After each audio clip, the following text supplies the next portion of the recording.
Assalamualaikum warahmatullahi wabarakatuh. Apa kabar anak-anak? Bapak harap kalian baik-baik saja ya dan tetap semangat dalam belajar. Dalam kesempatan kali ini, Bapak akan menjelaskan mengenai tema yang pertama, subtema kedua, mengenai pertumbuhan dan perkembangan manusia. Nah, mohon kalau yang perlu ditulis silahkan ditulis. Kalau tidak, silahkan perhatikan dengan seksama video ini ya. Pertumbuhan dan perkembangan.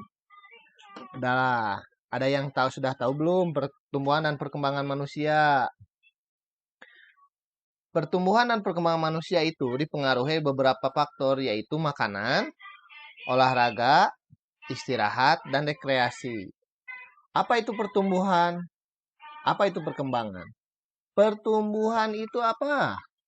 Pertumbuhan ditandai biasanya mengenai perubahan fisik. Contohnya bertambahnya berat badan dan tinggi badan. Itu disebut dengan pertumbuhan.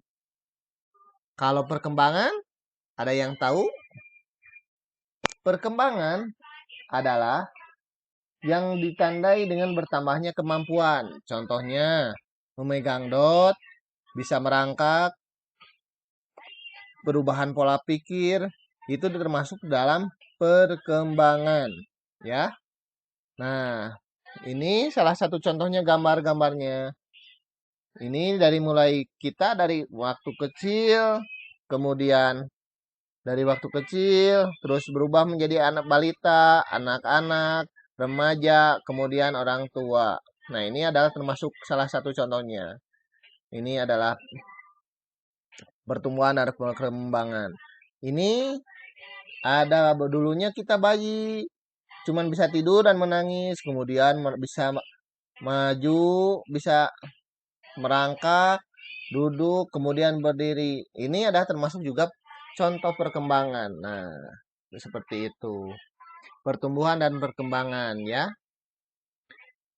Kemudian kita kemarin belajar tentang gerakan kuat dan lemah. Apa itu gerakan kuat dan lemah? Gerakan kuat, ada yang tahu?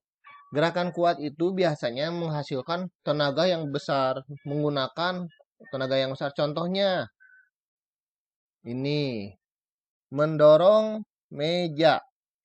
Nah, salah satunya mendorong meja, kemudian mengangkat beban. Itu termasuk ke dalam gerakan kuat. Kalau gerakan lemah itu diantaranya adalah misalkan memegang permen atau menggenggam pasir. Itu adalah salah satu contoh gerakan lemah. Kemudian, makanan sehat dan bergizi. Makanan sehat dan bergizi kita mengenal dengan sebutan dengan 4 sehat 5 sempurna. Nah, 4 sehat 5 sempurna di antara gambar-gambar di sini juga sudah ada. Nah, 4 sehat 5 sempurna. Nah, tapi kita akan harus tahu apa itu kandungan-kandungannya. Yang pertama, ini karbohidrat. Karbohidrat itu terbentuk dari apa? Contohnya apa saja? Karbohidrat itu adalah pembentuk untuk tenaga diantaranya. Apa saja itu contohnya? Nah, ini contohnya. Yaitu nasi, jagung, singkong, kentang, mie, roti, dan sebagainya. Ini adalah salah satu contoh karbohidrat. Selain karbohidrat, kita juga mengenal dengan yang namanya protein. Apa itu protein? Protein adalah pembentuk sebagai otot atau kulit. Nah, salah satunya yang menjadi contoh protein itu adalah lauk pauk. Nah, daging-dagingan, ikan, telur, tempe, tahu, dan kacang-kacangan. Itu salah satu pembentuk protein. Ada yang protein hewani, ada yang produk protein nabati. Kalau hewani dari hewan, kalau nabati dari tumbuhan. Kemudian, selain karbohidrat dan protein, ada juga yang selanjutnya yaitu vitamin dan mineral. Vitamin dan mineral ini terbentuk dari sayuran dan buah-buahan. Nah, kenapa ini harus terbentuk, harus seimbang?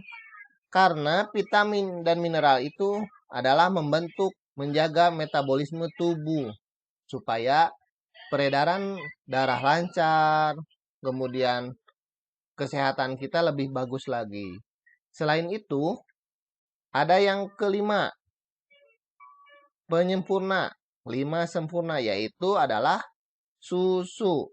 Ini proteinnya susu. Protein susu ini adalah untuk penyempurna dari 4 sehat, 5 sempurna tersebut. Di dalam susu tersebut kita supaya penguatan tulang, kemudian tinggi badan itu harus. Makanya kalian juga harus banyak makan makanan sehat dan bergizi. Nah, ini diantaranya. Ini karbohidrat, ini proteinnya, sayur-mayur sebagai mineral, buah-buahan sebagai vitamin, kemudian susu, protein, susu juga protein. Nah, ini disebut 4 sehat, 5 sempurna. Ini salah satunya contohnya. Kalian harus tahu, kalian juga harus makan makanan sehat dan bergizi. Tidak ada daging bisa oleh tahu, tempe. Seperti itu ya.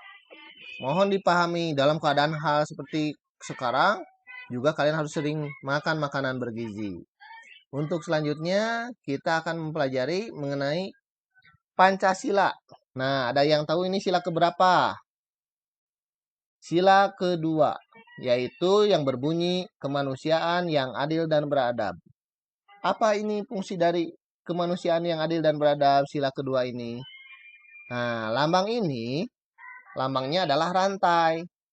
Lambang ini menunjukkan bahwa bangsa Indonesia sangat menjunjung tinggi nilai-nilai kemanusiaan. Saling menghormati, saling menyayangi, dan juga memperlakukan manusia lainnya dengan baik.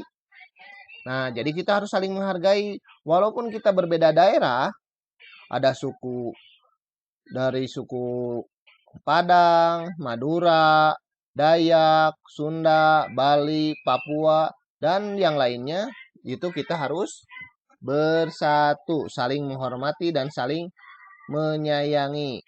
Walaupun kita berbeda daerah, bahasa, warna kulit, dan sebagainya.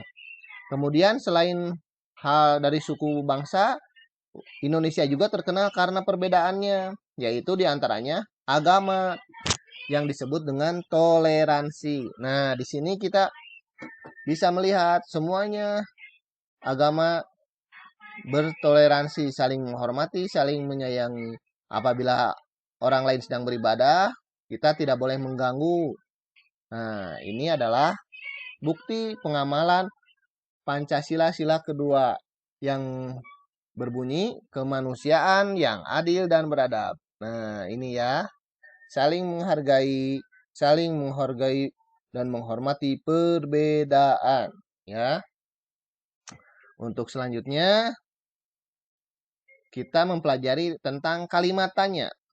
Ada yang tahu kalimat tanya? Kalimat tanya adalah kalimat yang ditandai dengan diakhiri dengan kata atau tanda tanya. Tanda tanya itu seperti ini yang ada di gambar. Nah, kemudian apa saja itu kalimat tanya? Nah, kata tanya itu ada beberapa di antaranya. Nah, apa? Apa? Di mana? Kapan? Berapa? Siapa? Bagaimana?